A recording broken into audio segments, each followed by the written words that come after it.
आदरणीय अधिवक्ता महोदय, इस नज़ूल के विषय में आपने बोलने का अवसर दिया, इसलिए आभार व्यक्त करते हैं। ये विषय इतना सरल भी नहीं है जैसे जितना माननीय संसदीय कार्य मंत्री जी ने कहा। ये विधेयक छोटा हो सकता है, लेकिन इसके परिणाम, इसके दुष्परिणाम बहुत गंभीर होंगे और इतने दिनों के विधानसभा के कार्यकाल में जब भी विधेयक आते हैं तो सत्ता पक्ष एकमत होता है और विपक्ष उसके विरोध में होता है।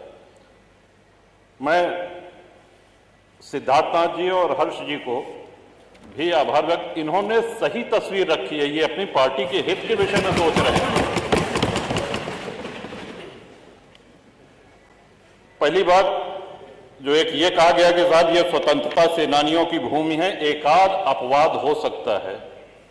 जो स्वतंत्रता सेनानी थे, जिन्होंने अपने प्राणों को आहूत किया, बलिदान दिया, वो इतने बड़े लैंडलॉर्ड, इतने बड़े पूंजीपति नहीं थे कि महानगरों में उनकी बड़ी बड़ी जमीनें हों।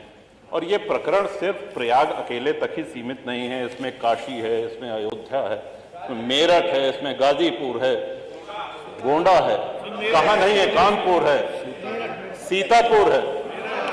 अब देखिए, सभी माननीय सदस्य खुद कर रहे हैं। माननीय महोदय, पहले तो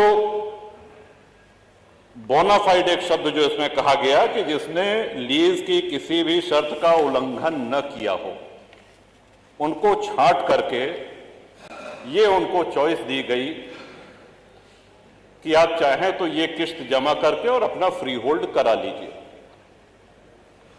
ये लगभग, अगर हमको स्मरण आ रहा है तो 2002-2003 से ये होना शुरू हुआ। लोगों ने अपनी किस्त जमा कर दी, एक किस्त दी, दो किस्त दी, तीन किस्त। अब उसके बाद सरकार ने कहा कि हम अब आपकी किस्त नहीं लेंगे। देखिए, सरकारें कंटिन्यूटी में, जैसा सिद्धार्थनाथ जी ने कहा, जो निर्णय हो गया है, सरकारें आएंगी जाएंगी, बदलेंगी। आप किसी से किस्त पे कोई सामान लेते हैं तो किस्त, वो सामान आपका हो गया, वो संपत्ति आपकी हो गई।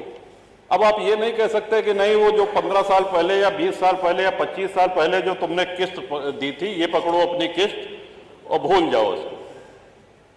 और हम बहुत से ऐसे माननीय विधायक हैं जो शहरी क्षेत्र से हैं, लेकिन शहरी क्षेत्र से होते हुए भी ग्रामीण परिवेश का उनको पूरा ध्यान है। अधिकांश विधायक ग्रामीण परिवेश से आते हैं। अब जो गांव बसे हुए हैं, माननीय अधिष्ठाता महोदय, हम भी ये जानकारी चाहते हैं कि गांव जो बसे हुए हैं, क्या वो लोग अपनी भूमिधरी में घर बनाए हैं?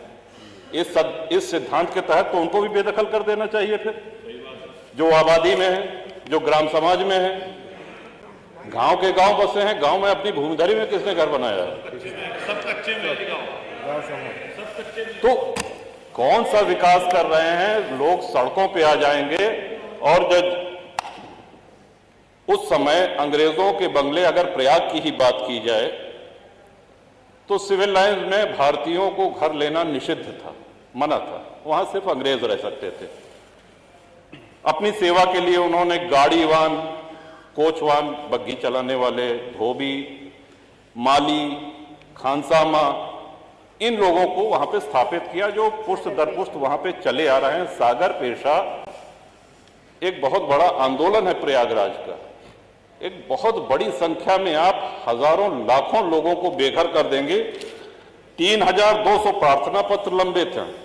2300 लोग ऐसे हैं जिन्होंने अपनी किस्त जमा कर दी है। और हमारी जानकारी तो ये भी है कि हाईकोर्ट इलाहाबाद भी नजूल की भूमि पे है। कई सारे जजेस के घर, हमारी जानकारी, तो उसको भी खाली करा दिया जाएगा। Public service commission, public service का कितनी ये गंभीर, कौन सा विकास इसमें करेंगे? लाखों लोग बेघर हो जाएंगे। और मैं नहीं समझ पा रहा हूं कि किस मजबूरी में, किसके कहने पर, किन अधिकारियों की फीडिंग पर यह ले आया गया है। ये कहीं से भी न जनहित में है, न विपक्ष के हित में है, न सत्ता पक्ष के हित में है। ये किसी के हित में नहीं है। आप सारे विधायकों की आप पीड़ा, उनका जो मर्म है, उसको समझने का प्रयास करें। ये विधेयक तो यहाँ आना ही नहीं चाहिए था, लेकिन चूंकि आ गया है तो अब आने के बाद मजबूरी है, इसको प्रवर समिति को भेजा जाना चाहिए। और साथ ही साथ जिन लोगों की किस्त जमा है, सौदा हो गया तो हो गया, किस्त आपने तय करी, किस्त की रकम सरकार ने तय करी है। अब जब 2 किस्त 3 किस्त दे दिया, अब आप कह रहे हैं कि नहीं हम नहीं लेंगे, तो ये नहीं होगा, होना नहीं चाहिए, न्याय संगत नहीं है।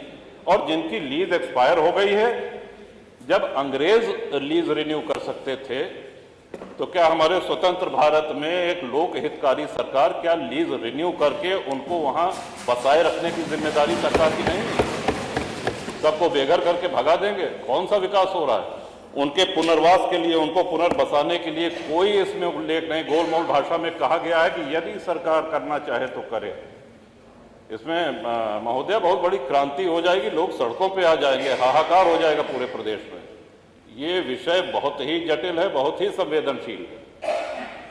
तो इन्हीं शब्दों के साथ मैं आशा करता हूं कि सरकार पुनर्विचार करे, प्रवर समिति को भेजे, और जो लोग जहां बसे हैं उनको किसी भी हालत में वहां से बेघर न किया जाए।